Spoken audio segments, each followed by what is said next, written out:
Hi everybody, this is Linda Bennett with Metaphysically Speaking.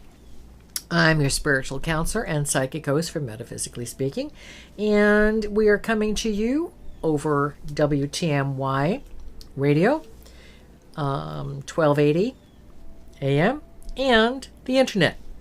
And you can find us by typing in metaspeak.com, and you can also find my website. The radio show is on at different times, so you can either call the radio station or you can check my website and we will let you know. And tonight we are going to be talking about open metaphysical questions. Anything that anybody wants to know. Plus, I have a stack of articles here and bits of information for you.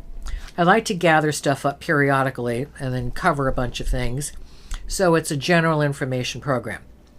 And you're saying, metaphysics, I thought that just dealt with, like meditation and stuff. No. Metaphysics is the unseen world. Metaphysically speaking, which is a name I was given in meditation many years ago, takes the unseen world and combines it with the seen world. So since we're on a physical planet and we're physical beings, we need to have that combination. Because remember, we're mostly soul energy. And the physical energy is the least of our problems. One of the things I want to talk about first is a fascinating program called Perception. And it's on after the closer. I will miss the closer. I love Kara Sedgwick. Fortunately, they're keeping the show, changing the format slightly with Captain Raider, who's Mary McConnell, taking over the lead spot. And the same crew, which is great. And this show, Perception, is on right after that. I think it's Eric McCormick. He used to be on Grace and Will and Grace or something years ago. He's doing a great job as a college professor and researcher who was diagnosed with schizophrenia. And he works with the police and covers different types of crime situations.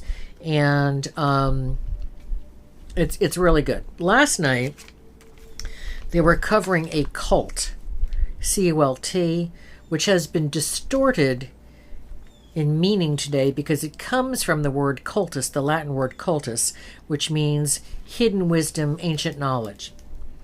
The Gnostics would be referred to as cultists.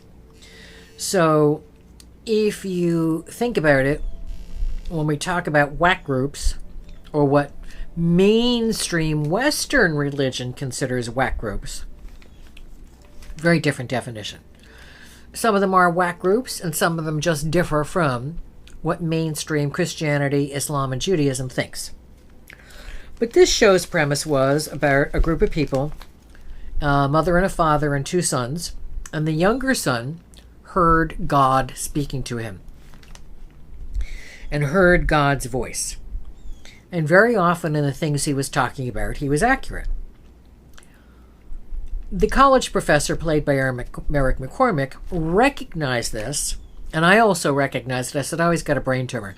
As a brain tumor that could enlarge, is usually not malignant, but needs to be removed because it gets larger and larger and pushes out brain material. Or pushes it out of the way, squashes it, can't work anymore. So, long story, the child had the operation. When I say child, I think he was 16. He had the operation, they removed the tumor. And Eric McCormick had been a great skeptic of this because he doesn't believe in God. And many people don't if they think that God is an old man in a robe on a cloud somewhere. And that notion is stupendously ridiculous. So afterwards, he said to the kid, well, do you still hear God's voice? He said, well, I don't hear God's voice the way I used to. But I hear it in my inner self, the way everybody else can hear it. And I thought, hooray. Finally, something presented in terms of medical knowledge and an accurate spiritual answer. So therefore, what they were saying on the show is, we're all part of God, which we are. Everything you see is God's thought. Everything you see. So by listening, which is why we yogis, I am a yogi, that means you go to God in all forms you like. whether you just want to think of God as a giant energy light, or whether you want to think of the parts of God as, say, Jesus or Mary or Buddha, Avalokitesvara, Green Tara, who is a healing energy, angels. You're free to look at all of the aspects of God. When people say, well, why should there be so many aspects of God? I say, why not? Why should God be less complex than we are? Why should God be less complex than the stars in the sky? So I am going to congratulate that show called Perception after the closer, Monday nights. I think it's on at 10 to 11 Eastern Time. TNT. TNT. Oh, that's right. It's on TNT. It's on TNT Monday nights after the closer, or after whatever the new show is that's going to be replacing the closer. Major Crimes.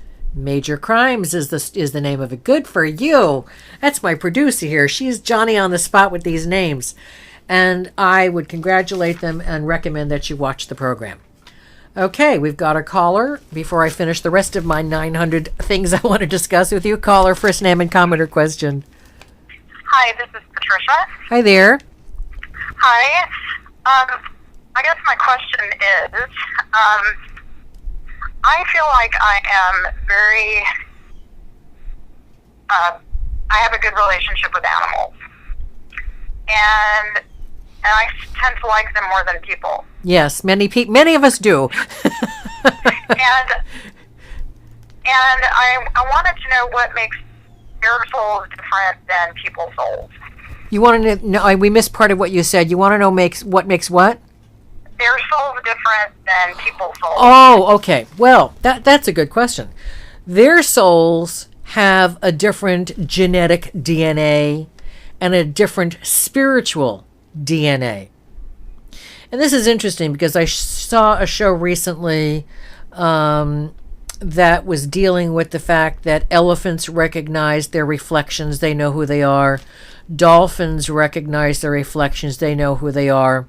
And these scientists are astonished that animals might know that and why that might be.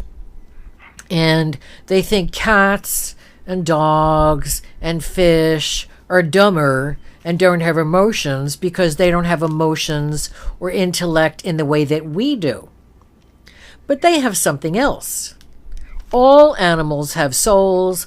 All animals have intuition. All animals see colors. They say that cats see blues and yellows and greens and maybe not other colors. Does that mean a cat is less intelligent? No. But what does a cat need to know? It needs to know if it's daylight out, hence a blue sky, or if it's nighttime, not a blue sky. They tend to have birds that are those colors. They also tend to be extraordinarily, even more than humans, aware of motion. Does that mean humans are dumb with emotion?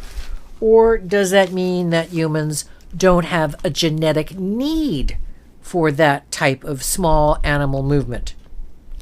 So, for instance, with the dolphins, they have the need to know their own reflections because they are in the water. And the way the sunlight strikes the water at different times, it can look like a mirror. Or they could come up against, say, a boat or something that has been sunken in the water. And they need to